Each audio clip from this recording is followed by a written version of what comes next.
Hello everyone, आप सभी का हमारे चैनल पे स्वागत है बच्चों।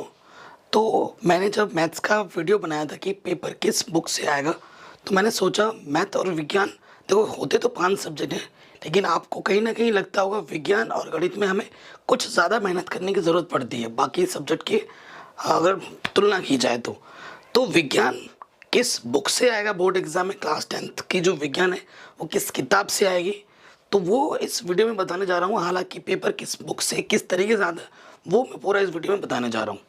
सबसे पहले किताब जो आपके पास है बेटा, अगर मैं आप सोच रहे हैं कि मैं सिर्फ एनसीईआरटी पढ़ के पास हो जाऊंगा या मेरे बहुत अच्छे नंबर आ जाएंगे, तो आंसर है, उत्तर है हाँ भी और ना भी।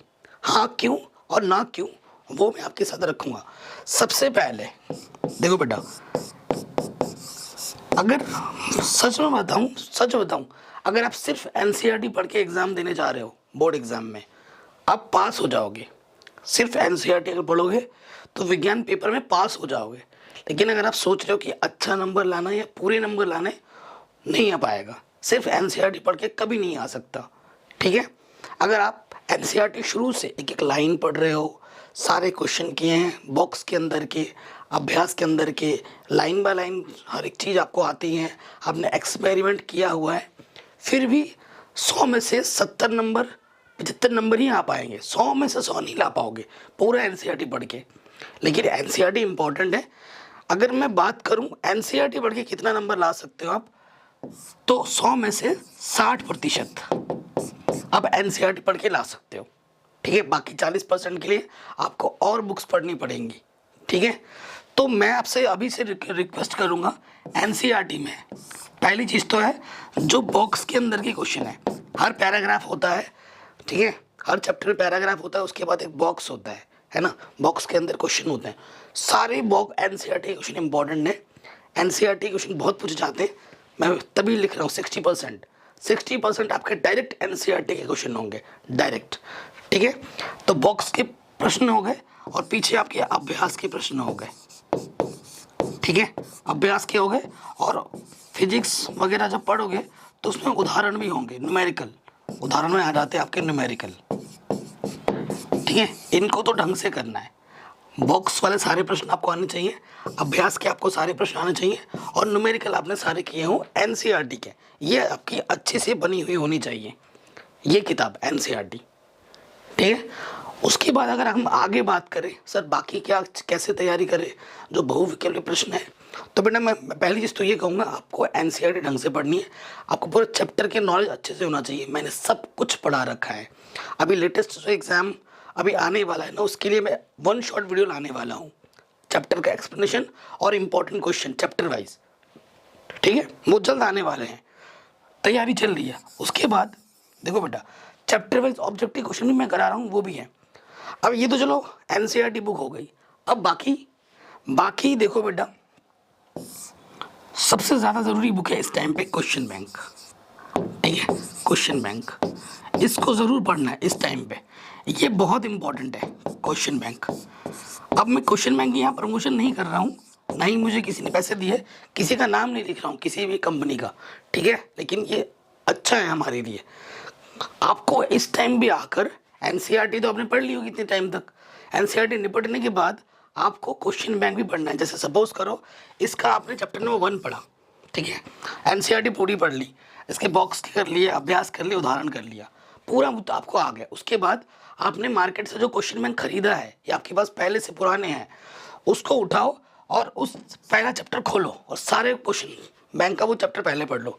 1 नंबर के ऑब्जेक्टिव क्वेश्चन होंगे, उसमें 1 नंबर का होगा, 2 नंबर का होगा, 3 नंबर का होगा, 4 नंबर का होगा। क्वेश्चन बैंक का बड़ा फायदा है, आपके इंपॉर्टेंट क्वेश्चन भी तैयार हो जाएंगे, साथ ही साथ एक्स्ट्रा क्वेश्चन आपको दिख जाएगा, और उसके साथ साथ आपको कौन सा क्वेश्चन किस साल पूछा गया वो भी पता चल जाएगा, क्योंकि कई बच्चों के पास पुराने पेपर्स नहीं होते हैं, ठीक है। तो नेक्स्ट आ जाता है आपका विगत वर्षों के प्रश्न पत्र, ठीक है। विगत वर्षों के प्रश्न पत्र ये बहुत ज़रूरी है, कम से कम 10 साल के लास्ट इसमें आपको देखने को मिल जाएगा। जब आप विगत वर्षों के प्रश्न पत्र कर रहे होगे तो आपको दिखेगा एक एक क्वेश्चन 6 से 7 बार पूछा गया पिछले 10 साल में, क्योंकि किताब वही है जिस किताब से मैंने पढ़ाई की थी ना बेटा, उसी किताब से अब तुम भी पढ़ाई कर रहे हो। मैंने 2008 में दिया था बोर्ड एग्ज़ाम, और ये 2023 का तुम एग्ज़ाम देने सुन पा रहे हो। कितने साल हो गए, वही किताब है, वही चैप्टर्स हैं, सिलेबस वही है, पैटर्न वही है, तो क्वेश्चन भी वही रहेंगे। कहने का मतलब है घूम फिर के वही क्वेश्चन आते हैं। पिछले 10-15 साल में जितने क्वेश्चन हैं, उन्हीं में से ही यहाँ से वहाँ से एक लेके के आपको एक पेपर थमा दिया जाएगा। ठीक है, तो अगर आपको एग्ज़ाम में अच्छा स्कोर करना है, अच्छा क्या बहुत अच्छा स्कोर करना है, पूरे मार्क्स लाने हैं, तो एनसीईआरटी के साथ साथ विगत वर्षों के प्रश्न पत्र ज़रूर कर लेना। हर एक क्वेश्चन देखना, जब इस साल आप पेपर दोगे ना, जो पेपर आपको हाथ में मिलेगा विगत वर्षों के प्रश्न पत्र ही उसमें भरे पड़े होंगे, सारे इंपॉर्टेंट होते हैं।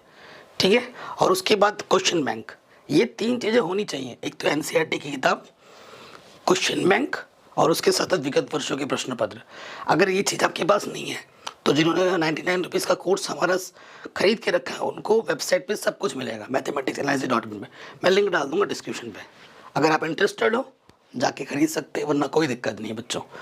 ठीक है, अब ये चीज़ 3 इंपॉर्टेंट हो गई। उसके साथ साथ मेन चीज़ आपकी आती है रिविज़न। जितना ज़्यादा आप रिविज़न करोगे, रिविज़न प्लस प्रैक्टिस। साइंस की प्रैक्टिस करने का सबसे बेहतर तरीका क्या है, आपने एक चैप्टर खोल लिया, उस चैप्टर खोलने के बाद अपने दोस्त को कॉपी पकड़ा दो, अपने नोट्स पकड़ा दो। अपने नोट्स जरूर बनाए होंगे, क्वेश्चन बैंक से पढ़ा है तो क्वेश्चन बैंक पकड़ा दो। अब आपका दोस्त आपसे एक क्वेश्चन पूछेगा, आप उसका जवाब दोगे, आप अपने दोस्त से पूछोगे, वो जवाब देगा। इससे तर्क वितर्क होगा ना, तो जब ऐसे क्वेश्चन जवाब आंसर देते हैं ना, तो हमारे दिमाग में बहुत अच्छा याद रहता है।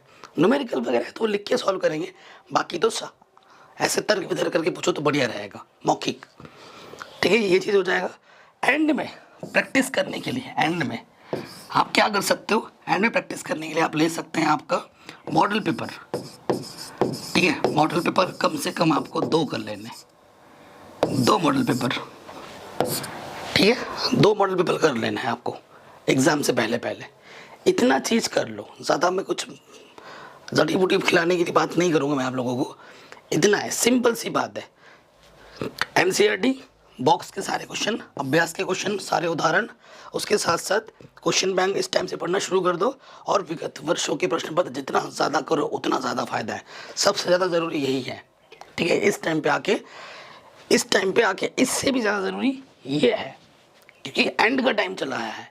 अभी तक तो तुम सिर्फ एनसीईआरटी पढ़ रहे थे, अभी आपको इन दोनों पे फोकस करना पड़ेगा ज़्यादा से ज़्यादा।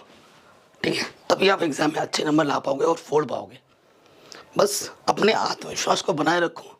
ठीक है, पढ़ाई करो, क्योंकि टाइम निकलता जा रहा है। कुछ 2-1 महीने बाद आपके एग्ज़ाम है। ठीक है, प्री बोर्ड होंगे, प्रैक्टिकल कॉपी बनानी होगी, उसमें भी टाइम वेस्ट होगा, फिर टाइम मिलेगा नहीं। टाइम यूं ही हाथ से निकलता रहेगा बालू की तरह, जितना कस के पकड़ोगे ना उतना निकलेगा। तो ढील मत दो, अपने टाइम टेबल को बनाओ और रेगुलर पढ़ाई करो, तभी आप अच्छे स्कोर कर पाओगे, अदरवाइज लटक जाओगे। जो आप सोच रहे हो कि मैं इतने नंबर पे लाना चाहता हूँ, सिर्फ सोचने से नहीं होगा, उसके लिए हमें पढ़ाई करनी पड़ेगी, मेहनत करनी पड़ेगी। जय हिंद। इस वीडियो को ज़रूर शेयर करें अपने दोस्तों के साथ। आपको किस टाइप की वीडियो चाहिए मुझे कमेंट करके ज़रूर बताएं, और डिस्क्रिप्शन ज़रूर चेक करें, सब कुछ मैंने पढ़ा रखा है। प्लीज़ नोटिफिकेशन बेल को प्रेस करके रखें, मैं डेली 3 से 4 वीडियो अपलोड करता हूँ आप लोगों की प्रिपरेशन के लिए, और सब कुछ मैंने पढ़ा रखा है। वीडियो लिस्ट, प्ले लिस्ट को आप ज़रूर चेक कीजिए, आपको सब कुछ मिलेगा। ठीक है, आपको सब कुछ मिलेगा मेरे यूट्यूब चैनल पर। ये देखिए, ये मेरा जो चैनल है ना, सब कुछ यहाँ पर है। हाँ, ये ठीक, आप वीडियोस पे जाएंगे, प्लेलिस्ट पे जाएंगे, आपको सब कुछ मिल जाएगा। ठीक है, जय हिंद।